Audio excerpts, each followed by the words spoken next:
හරි. හරි. අපි බලමු 36 වෙනි ප්‍රශ්නය. M නැමැති සහසංවිධ ලෝහය සමග යකඩ සම්බන්ධ කර තැබීමෙන් යකඩ විකාදනය වීම පාලනය කරගත හැකිය. M ලෝහයේ ලක්වන අර්ධ ප්‍රතික්‍රියාව. මෙහෙමයි. උත්තරේ වෙන්නේ නම් ඕකේ ධන දෙක. Fe2+ නේ හදන්නේ යකඩ විකාදනය වීමේදී. ඒ කියන්නේ ඇනෝඩීය ප්‍රතික්‍රියාව. එහෙනම් උත්තරේ වෙන්න ඕනේ 1. මම කියලා දෙන්නම්. යකඩ විකාදනය වීමේදී එකක් තියෙනවා. හොඳට අහගන්න. හොඳේ මම සුපිරියටම කියන්නම්. එකක් තියෙනවා යකඩ විකාදනය වීමේදී ඇනෝඩීය ප්‍රතික්‍රියාව කියලා. යකඩ විකාදනය මම ලස්සනට කියලා දෙන්නම්. හරි? යකඩ විකාදනය ඔයාලට පැටලෙන හින්දා මම ලස්සනට ලියන්නම් කොයි විදිහට. ඇනෝඩීය ප්‍රතික්‍රියාව. මම ලස්සනට කියලා දෙන්න හින්දා හොඳට අහගෙන ඉන්න. ඇනෝඩීය ප්‍රතික්‍රියාව. ඇනෝඩීය ප්‍රතික්‍රියාව. ඊට පස්සේ එකක් සිද්ධ වෙනවා කැතෝඩීය ප්‍රතික්‍රියාව කියලා. කැතෝඩීය ප්‍රතික්‍රියාව. ඔන්න ඔය ප්‍රතික්‍රියා දෙක තමයි යකඩ විකාදනයේදී වෙන්නේ. ඇනෝඩීය ප්‍රතික්‍රියාවේදී වෙන්නේ Fe කියන්නේ යකඩ අයනය බවට පත් වෙනවා සහ ඉලෙක්ට්‍රෝන දෙකක් පිට කරනවා. පැහැදිලිද? Fe කියන්නේ ඝනයක් විදිහටනේ තියෙන්නේ. මේක ජලීය මාධ්‍යයක් විදිහට සැකසෙනවා. ඔන්න ඔක තමයි ඇනෝඩීය ප්‍රතික්‍රියාව. ඔයාලට ඒක පැහැදිලිනේ. ඒක කිසි ගින්නක් නැහැ. ඊට පස්සේ කැතෝඩීය ප්‍රතික්‍රියාව. කැතෝඩීය ප්‍රතික්‍රියාවේදී ජලය තියෙනවා, ඔක්සිජන් තියෙනවා. ඊට පස්සේ මෙන්න මේ පිට කරන ඉලෙක්ට්‍රෝන තියෙනවානේ. ඒක ගන්නවා. හරිද? මම මෙතන මුලින්ම P කියලා ලියන්නම්. ඉලෙක්ට්‍රෝන තියෙනවා. ඊට පස්සේ ඕකෙන් සමන්විතව, ඒ කියන්නේ ඕකෙන් හැදෙන්නේ OH-. හරිද? ඔන්න ඔය ඍණ කියන්නේ මෙන්න මේ ඍණ අයනය තමයි කැතෝඩීය ප්‍රතික්‍රියාවේ හැදෙන්නේ. දැන් මේක වෙන්නේ මෙහෙමනේ. මේක තුලිත කරන්න ඕනේ. තුලිත කරන්න ඕනේ.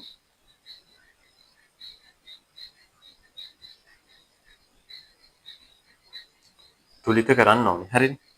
තුලිත කරන්න ඕන විදිහ තමයි තුලිත කරාම එන්නේ. හරිද? එතකොට දැන් තව ප්‍රශ්නයක් තියෙනවා. මේ ඇනෝඩීය ප්‍රතික්‍රියාව හා කැතෝඩීය ප්‍රතික්‍රියාව එකතු වෙලා හැදෙන ප්‍රතික්‍රියාව තියෙනවනේ. අපි ඒක ගොඩනගන්නත් ඕනේ. අපි බලමු.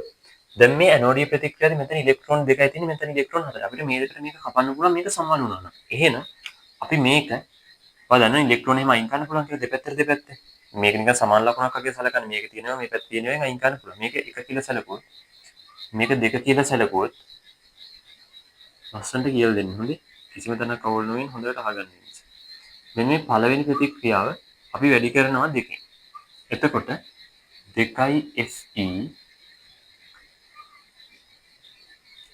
2Fe2- මේ 2+ ඉලෙක්ට්‍රෝන දෙක වැඩි වුණාම 4e වෙනවා. ඔන්න ඕක තමයි තුන්වෙනි ප්‍රතික්‍රියාව. නිකන් දාගමු තුන්වෙනි ප්‍රතික්‍රියාව කියලා හරි. එතකොට දැන් මේකමනේ අපි මේවා කරේ. එතකොට මෙන්න මේ දෙක අපි දෙපැත්ත ලියලා දාමු. එච්චරයි. හරි. ලියලම් බලමු. 2H2O මේ තියෙන එකම ලියන්න හොඳේ අමුත්තක් නෙවෙයි ලියන්නේ. මේ මේකම ලියන්නේ. ඒක කොහෙන්ද ආවේ? එහෙම හිතන්න එපා හොඳේ. ලොකු දෙයක් කරේ නෑ. මතක තියන් හිටියේ මේ දෙක විතරයි. මේ දෙකෙන් තමයි මේක ගොඩනගන්නේ. તો මේව මතක තියාගන්න ඕනේ නෑනේ. හරිද? මේ මෙතන තමයි ප්‍රශ්නෙට උත්තරේ තියෙන්නේ. හොඳේ. මේ මෙන්න මේ වගේ එකක් තියෙන්නේ මොකයිද කියලා බලන්නකෝ උත්තර හතරේ. ඔන්න උත්තරය අපෙන් ප්‍රශ්නේ අහලා තියෙන්නේ. මම මේ ප්‍රශ්නෙට එහා දේවල් කියලා දෙනවා ඔයාලට. ඔයාලගේ ලේසියට ඊට පස්සේ හොඳට උත්තර ලියන්න පුළුවන් ගැම්මට. හරි.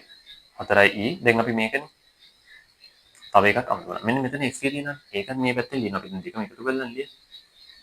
2Fe මේ යටින් ලියන්නම්. 2+4e.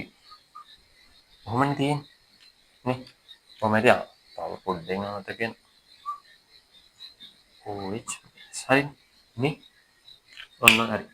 මොකද්ද කරේ? ලොකු දෙයක් කරද නැහැ. මේක ලිව්වා. මේ ඉලෙක්ට්‍රෝන ගාන කපන්න පුළුවන් නිසා ඉලෙක්ට්‍රෝන ගාන සමාන කරලා දැම්මා.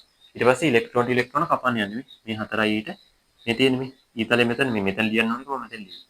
මේක කපලා දැම්මා. හරි. ලොකු දෙයක් තියෙනවද නැහැ. අපොලීසි. කොහොම ලියන් යන්නේ තියෙන්නේ.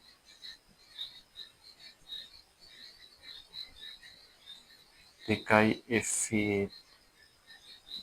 4යි OH-. හරි. මේක ඕනනම් ලියත හැකි අපිට FeOH ඔන්න ඔය විදිහට ලියත හැකියි. හරි. ඔන්න ඔය විදිහට ලියත හැකියි. හරි. ඕක තමයි මේ සම්පූර්ණ කියන්නේ යකඩ මල බැඳීමේදී කියන්නේ යකඩ විකාදනයේදී වෙන ප්‍රතික්‍රියා ටික. හරි.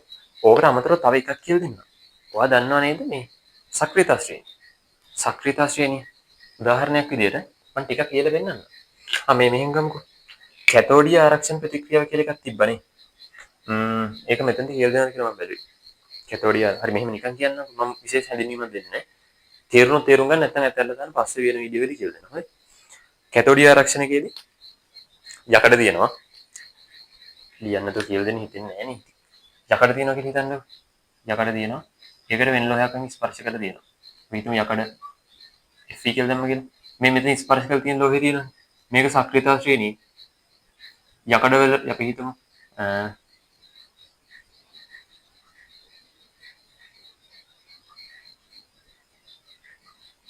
ඔන්නම සක්‍රීයතා ශ්‍රේණිය තියෙනවානේ. සක්‍රීයතා ශ්‍රේණිය යකඩ වලින් උඩ තියෙන එකක් මේකට ස්පර්ශලා තිබ්බොත් ඉස්සෙල්ලා මල බැඳෙන්නේ මෙන්න මේක. මේක නෙමෙයි. එතකොට කැතෝඩිය ආරක්ෂණ ප්‍රතික්‍රියාව කියලා කියන්නේ මොකද්ද? මෙතනදී යකඩ තමයි කැතෝඩිය විදිහට ක්‍රියා කරන්නේ. මෙන්න මේ ස්පර්ශ කරන ලෝහය තමයි ඇනෝඩිය විදිහට ප්‍රතික්‍රියා කරන්නේ. තව විශේෂ දෙයක් තියෙනවා. මේ බලන්න මේ ඇනෝඩිය ප්‍රතික්‍රියාව යකඩ මල බැඳෙනවා.